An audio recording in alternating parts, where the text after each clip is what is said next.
it's Snowbee here, and today we're back on Autumn Bay, and I just wanted to show you my map so far. I'm quite happy if anyone wants to come and visit.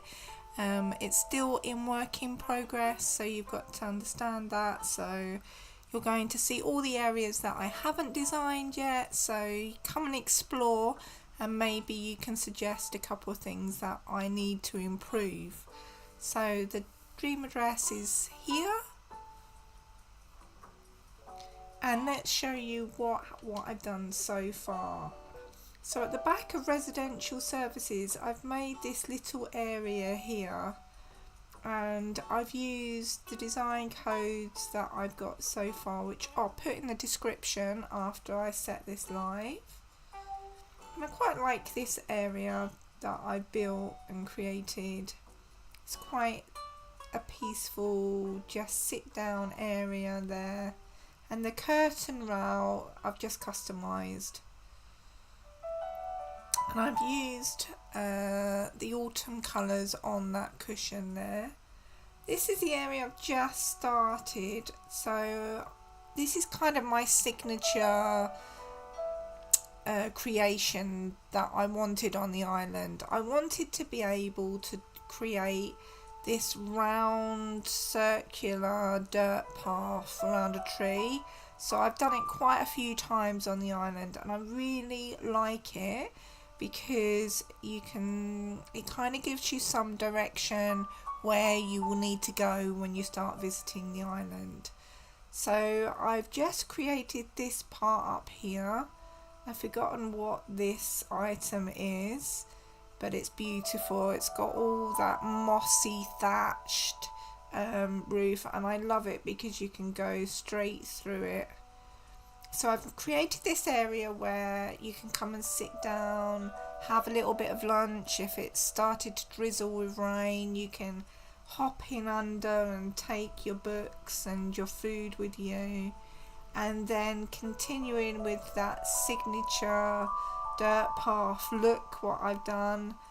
It creates like a really larger space than what you actually have, and you can't but help to walk around it once that circular dirt path is put around a tree.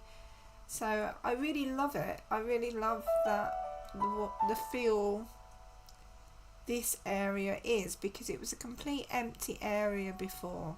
So I've done this area. It still needs some work here. I've got to put either some ground codes or fill it up with flowers. And then this area leads into Coco's area, which I've continued. I don't want to go too fast. And we changed this area slightly, her outside area, if I can get around. And we just put a wash bowl there. I love it when it's windy, when the clothesline flows in the wind there.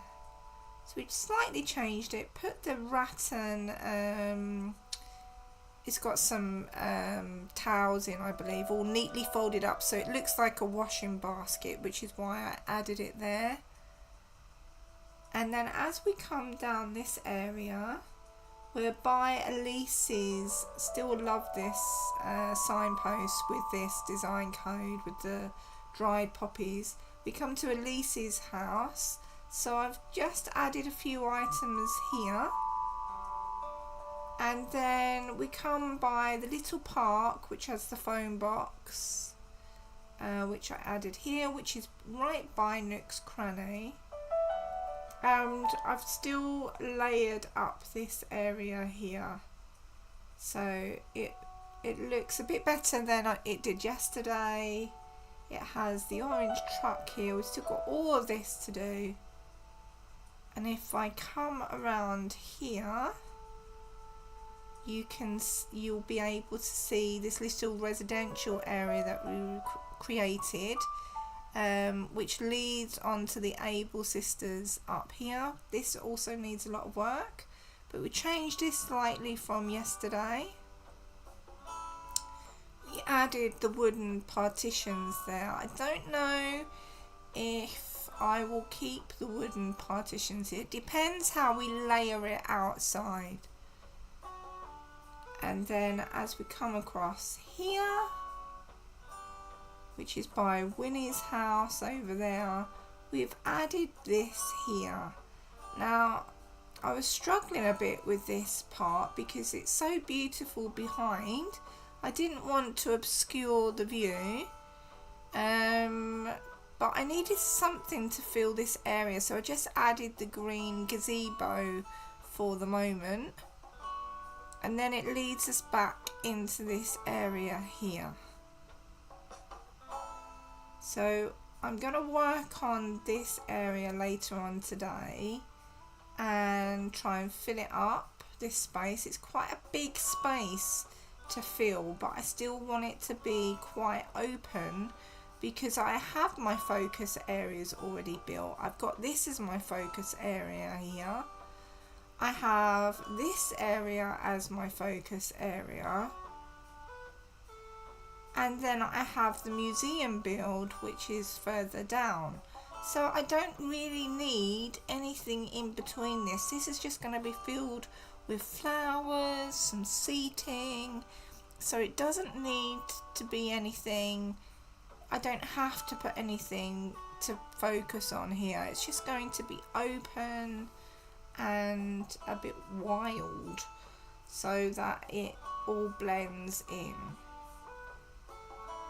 And I hope that you've enjoyed the tour, that what areas we've created so far.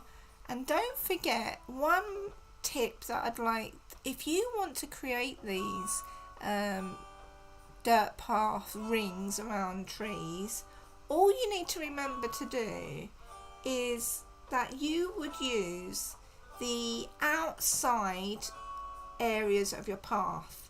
So if you look to my right, I use this, the outer edges to create that circular. So I use this one, this one, this one, this one.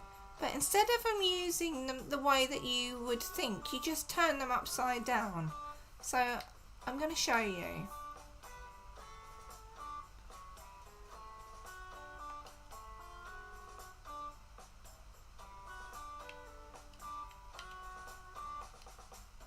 So you would use the outer edge for the inside. So if I was going to make that encased, then I would use this one.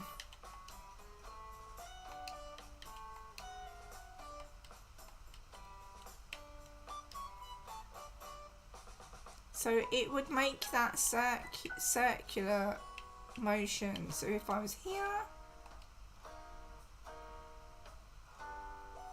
I would use this one. And then it creates that circle around the tree. And then in between those, I would use the square middle part. And then it creates that middle motion.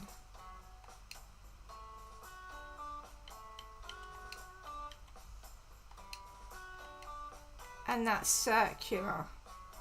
So I hope that's helped you use the dirt path. I'm just going to quickly erase it.